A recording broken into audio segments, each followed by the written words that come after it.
boo ko déggee mu nekk d'abord un événement sportif mondial. Sénégal am occasion accueillir ko. mais également mu nekk un événement ba nga xam ne Sénégal dafa war a wane boppam ci maanaam kaaraange gi nga xam ne moo nekk ci biir réew mi. mooy li ñuy wax sécurité intérieure. ñi gis nag fan yi ni que fële ca forces armées à l'occasion de la journée des forces armées ñu gis ni que dafa am benn slogan bu ñu lancé mooy les forces armées partenaires des Jeux olympiques de la jeunesse. xam nga nag ñun souvent Sénégal on met les charrues avant les bœufs. Événement bi c'est un événement bi nga xam ne dafa concerner li ñuy wax la sécurité intérieure d'abord. Sécurité intérieure ñan ñoo ko yor ci dëkk bi mooy police ak gendarmerie. D'ailleurs sax looloo tax à l'occasion le président de la République signé woon un décret logé au niveau du ministère de l'Intérieur le comité chargé de la gestion de la question sécuritaire ci wàllu Jeux olympiques de la jeunesse.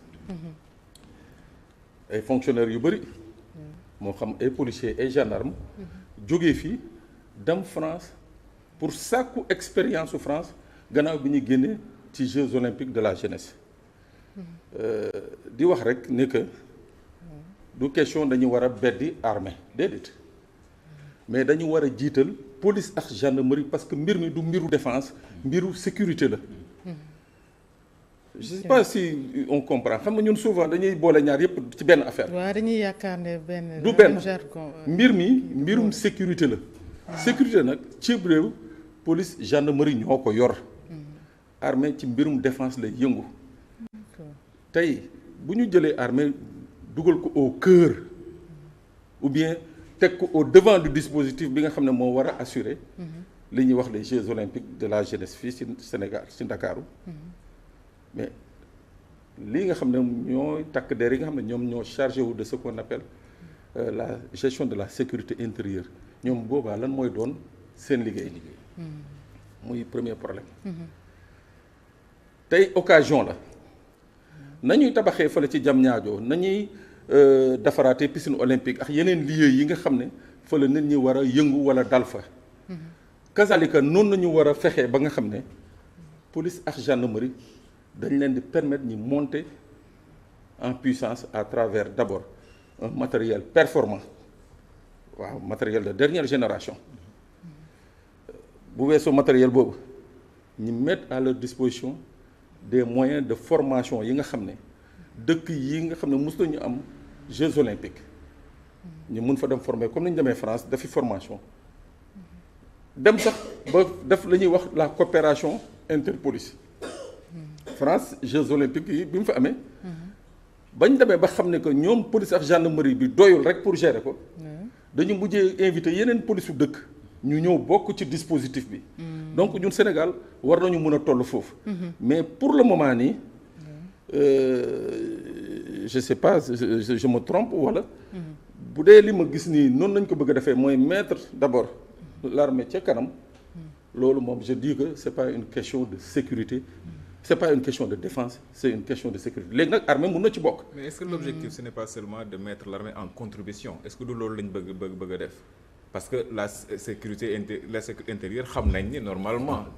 que di police ak gendarmerie ñoo ko yor est-ce que du préparer que armée pare nekk en contribution bu fexee soxla nañ ko. waaw loolu lu mën a nekk la mais Assane xam nga man je suis très factuel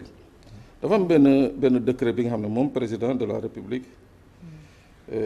moo ko signé daal di placer li nga xam ne moom mooy kii bi comité le comité là mu ngi ko placé au niveau du ministère de l'Intérieur. Décret baa ngoog décret 2025 tiré 1033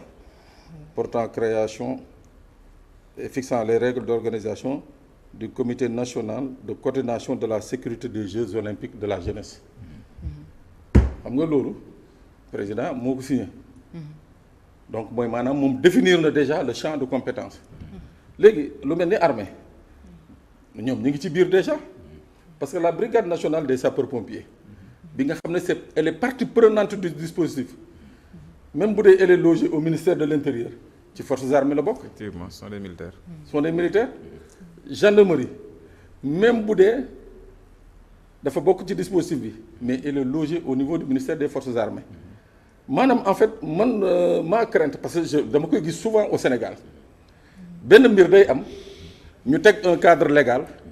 après Seydina jógee fële ñëw ne moom day def lii Assane jógee fee ne day def lii finalement la taxoon ñi créer cadre boobu dañ koy jël teg ko fële parce que cadre bii nga xam ne moom le président mettre sur place cadre boobu moo war a définir l'expression des besoins de la police de la gendarmerie des sapeurs-pompiers de la protection civile de tous ñi nga xam ne ñooy yëngu ci wàllu sécurité armée nag mun na ci bokk mooy maanaam mën nañu toll comme France bi mu amee par rapport à la menace terroriste ñu ne bon léegi ndem préfet de police de Paris moo géré les Jeux olympiques mais comme dafa am une menace terroriste daañu prévoir quelques 15 000 soldats yi nga xam ne daañu leen di utal ay points fixes ak ou bien des points de patrouille yi nga xam ne daañu mën a prévenir par rapport à des risques terroristes mais lii nii pour le moment mooy jeux yi entre jeux yi déplacement yi ak la surveillance des locaux et tout ça loolu c'est une question de sécurité intérieure kooku police ak gendarmerie ñoo ko war a def suñ demee ba amuñu ko nag mun nañu yokk comme c'est le cas en France faire appel à la sécurité privée faire appel également aux policiers ivoiriens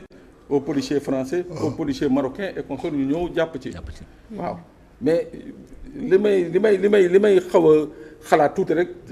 je n'ose pas penser que ce qui va se passer parce que Sénégal c'est comme ça que ça marche mooy ñu teg un cadre ba pare ku ci nekk jóg bëgg a contourner cadre bi jàpp ni que yow mun nga dem sa bopp defal li tey moom c'est un cadre bi nga xam ne effectivement toutes les forces doivent se retrouver autour mais li ñu war a def mooy fexe ba jàppale ñi nga xam ne mooy la police et la gendarmerie yi nga xam ne qui sont au premier plan fexe ba nga xam ne daañu mën a assurer la sécurité de tous ceux qui viendront pour ces Jeux olympiques de la jeunesse et surtout nag ñun sénégalais yi nga xam ne ñun dañuy fii fekk moo tax il faut ñu yokkal leen matériel yokkal leen moyen yokkal leen yeneen ak yeneen yi nga xam ne dana leen permettre ñu mën a aller à mener à bien cette mission voilà bien sûr voilà muy premier point bi deuxième point bi Pape Sané di assemblée générale d'Interpol au Maroc le Sénégal perd de sa superbe en Afrique waaw xam nga ñu ngi wax 93e assemblée générale de l'organisation internationale de la police criminelle on n'en parle même pas dans la presse ouais, on n'entend pas et pourtant le Sénégal moo nekkoon le pionnier d'Interpol en Afrique Sénégal a été le premier pays bu am bureau central national en Afrique Interpol fii la njëkk ubbi bureau alors depuis lors on a vu que rien n'avance tey démb nañu ubbi la 93e assemblée générale d'Interpol au Maroc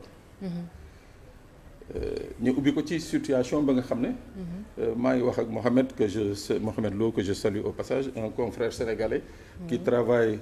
ci site gouvernemental au Maroc délégation Sénégal bokk na ci délégation yu gën a néew alors que il y a quelques mois li ñuy wax le bureau régional d'Interpol en Afrique Sénégal nañ ko waroon jox il y a quelques mois. Qu'est-ce qui s'est passé? Finalement rëcc na Sénégal ñu ngi ko dem jox Abidjan qu'est-ce qui s'est passé mooy quelque part lañ doon wax temps yi passé la diplomatie et le fait que dama jàpp ni que nos autorités mooy ñi fi jóge ak ñi fi nekk xëy na jëluñu cette question avec tout le doigté qu'il fallait mooy maanaam jàpp naa ni que pour ñoom c'est pas une urgence pour le Sénégal mais c'est une question de prestige pour que ñu ne tey le bureau régional d'Interpol en Afrique ñu ngi ko loger Sénégal mais jëlee nañ ko fii yóbbu nañ ko fële nga xam ne mooy Abidjan mais dafa am benn affaire bi nga xam ne pourquoi may insister ci néewaayu délégation Sénégal différentes assemblées générales yi am ba bi ñuy nommé l'émirati là le général là ba ñu koy nommé à la tête de Interpol Sénégal moo porté woon candidature boobu c'est le Sénégal moo porté woon candidature boobu maanaam Sénégal toll na woon fi nga xam ne ci Interpol su ne woon Assane mii laa bëgg ñi tegal ma béréb sàngam dañ ko fay teg Sénégal maanaam dafa amoon baat mais léegi bu ñu demee ba perte le siège d'Interpol du bureau régional d'Afrique amatuñ ko léegi ñu ngi ko tabax fële Abidjan fa la logé mooy maanaam tey Sénégal amatul les moyens vraiment moo xam diplomatique wala les moyens administratifs pour imposer ni que lii ak lii mun naa ko am Interpol waaw donc loolu je crois que encore une fois nos autorités doivent prendre ça en compte parce que dañu nekk ci li ñuy wax un village planétaire bi nga xam ne actes yi ak positionnement yi day compter pour chaque gouvernement donc tey mu ngi nii on a ouvert l'Assemblée générale la 93e session à Marrakech pour wan la ni que rek ñun Sénégal kiiwuñu ko je sais pas si c'est le DG de la police qui est parti ou c'est le ministre de l'Intérieur qui est parti xaw ma parce que on en a même pas parlé man c'est en fouillant ce matin laa gis ni que ne la session ouverte j'ai appelé Mohamed di ko laaj mu ne ma man de délégation Sénégal dafa mel ni ñetti nit laa ci gis mais loolu pour réew mu doy ni Sénégal ak dayoo ga nga xam ne moom la am ci Interpol l'implantation d'Interpol fii en Afrique je crois que il faut que les autorités d'abord centrales et surtout le ministère de l'Intérieur xar seen tànk tubéy ba nga xam ne wax fa dëgg yàlla yéen a men genre impair yi ñu mën ko dindi parce que Interpol tey jii la preuve ñu ngi nii di exécuter un mandat d'arrêt contre Madiambal Diagne waaw su doon fekk na Sénégal mu toll ci dimension yi nga xam ne fa la toll woon maanaam am baat ci biir kër gi je crois que li ñuy toog di wax nii tey di kenn du toog di ko wax ndax dana ñëw wala du ñëw xaw ma ndax comprendre nga waaw mais tey ñàkk dayoo boobu nga xam ne amoon nañ ko yaa quelques années ca gannaaw ñàkk dayoo boobu moo ñu indi tey ñuy penser ndax kii nii dana ñëw wala du ñëw donc loolu yëpp waaw da ciy joué c'est-à-dire plus yow da nga présent maanaam am pouvoir de décision maanaam di infléchir sur les décisions ñu ne par exemple Seydina nañu bëgg a nommer vice-président Afrique nga jël porter candidature Seydina ñu ne voilà donc toll na woon ay jamono yi nga xam ne Sénégal bu excès balaa sax assemblée générale bi di am da nga gis police yu bëri dañ doon yónnee seen délégation fii ñëw di courtiser